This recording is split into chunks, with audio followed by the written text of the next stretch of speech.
Hi, I'm Jasmine, and you're watching my channel, The Curious White Coat.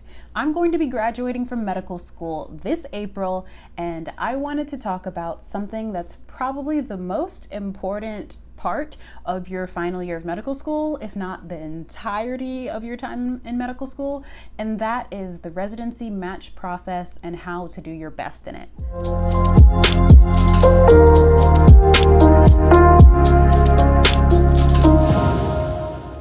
Of course, we all want to match well, but I've come to realize through this process that matching well is something that you have to define for yourself individually, and it doesn't necessarily matter what other people's criteria are for your journey. So my first piece of advice is to be in tune with yourself and know what it is that you want to get out of a residency program. So there are so many different factors that you can look into with residency programs, from the location to the educational opportunities to all sorts of different things. And you can actually watch some of my other videos on the match process to learn more about criteria you can use for making your rank list. But you definitely want to remember that only you know what matters the most to you. So just think about it. Do you want to be in an environment where, everything's good at work and you're cordial and you talk, but once you go home, that's where you go and you hang out with your friends? Or do you want it to be that your coworkers are the friends that you go grab dinner with, or maybe they are people that are going to be in your wedding? These are all things to consider. And you also kind of want to think, do I connect with the people in this program, or even some of the other applicants that are there? Because if you start seeing them at a lot of your residency interviews, there might be a chance that they could be your future co-residents. So definitely look at that. And also think about how they treat each other, and consider, is this a place that you want to live in? Because you'll be in the hospital for a good chunk of your time while you're a resident. Number 2, register on time and follow all of your deadlines. There is going to be a standard registration deadline on January 31st. And then after that, there is a final no more chances registration deadline on March 2nd. And that is for both the match, the main match, and for the SOAP. So if you do not get things in before these deadlines, and those dates are subject to change each year, but if you don't get things in before those deadlines, you are not going to be eligible to participate in the main residency match or the SOAP, and you have to apply again in the next year's cycle. So do not get behind, follow all the deadlines you need, because you do not want to miss out on this process. It's literally your future. Like I said before, the dates are subject to change, so make sure you keep up with the calendar.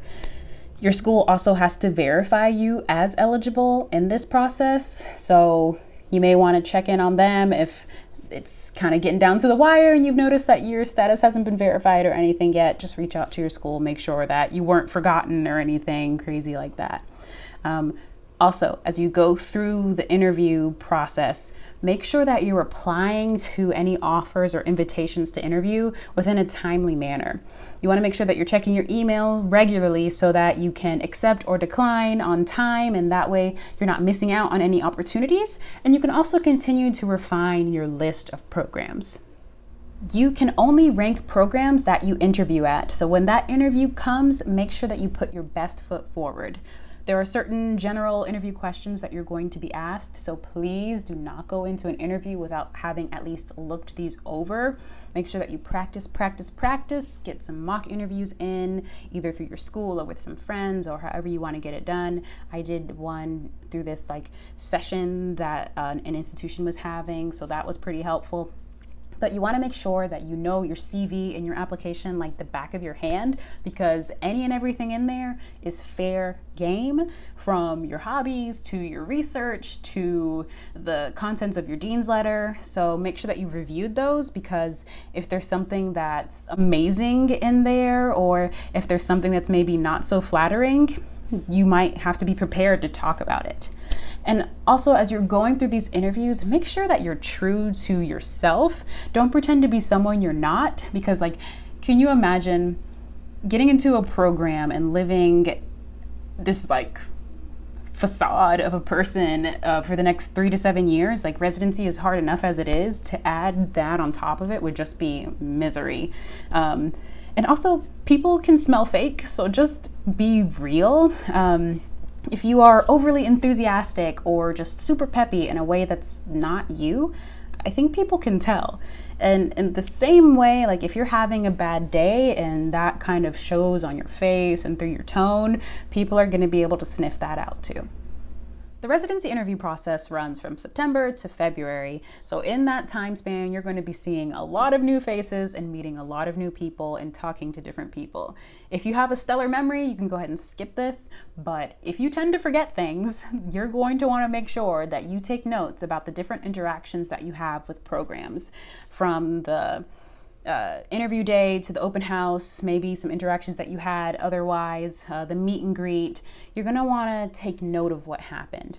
Now, I'm not saying like be scribbling things down on a paper and pen during the meet and greet dinner, because that would be weird. But afterwards, you can kind of reflect on the situation and maybe write a couple things down. Also, if you're going to take notes, don't use your phone because it looks like you're texting and not engaged. And it's perfectly fine to use a paper and a pen and write a couple things down in the interview. Of course, you don't want to be buried in your notes. You want to be engaged in the conversation that you're having. But it's very helpful because you won't have access to your rank list until February. Make sure that you apply to enough programs and that you gauge your competitiveness for the specialty to which you are applying. So how much is enough? Like, do you need to apply to 10 places or 100 places or more? That's going to depend on different factors. Like, do you need to account for preliminary or transitional year positions? I had to consider that because I'm applying to neurology, which is traditionally an advanced position. So that's going to add to the number of places that I had to apply to for this cycle. You can use the NRMP charting outcomes in order to gauge your competitiveness. It has you put in a couple of like things that fit the categories similar to how ERAS was ordered. So you put in your board scores, the number of volunteer experiences, clinical experiences, work experiences, all of that into there. And then it spits back a number or range of numbers to you that tells you, okay, for a person with the similar qualifications or the same qualifications as you, they should apply to this many programs in order to match in this cycle. So that can give you a good idea. People may say the more the better, but that's not necessarily true. There is a point of diminishing returns, and that's going to be specialty dependent.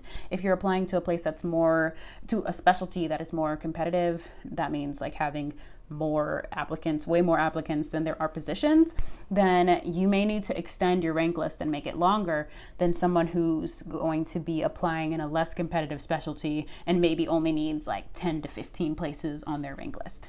Be aware of any requirements that program may have. Some places are going to be regionally selective. Some of them have board score cutoffs. You don't want to waste your time by applying there if they're not even going to rank you. And then you won't be able to match there anyway. There are also some places that have a certain number of slots that they allot to certain people. I've seen prelim positions that are reserved for people who match into the advanced category position. So if you don't match their advanced program, you can't go there. So think about that. There are some places that have agreements with military to take a certain number of residents.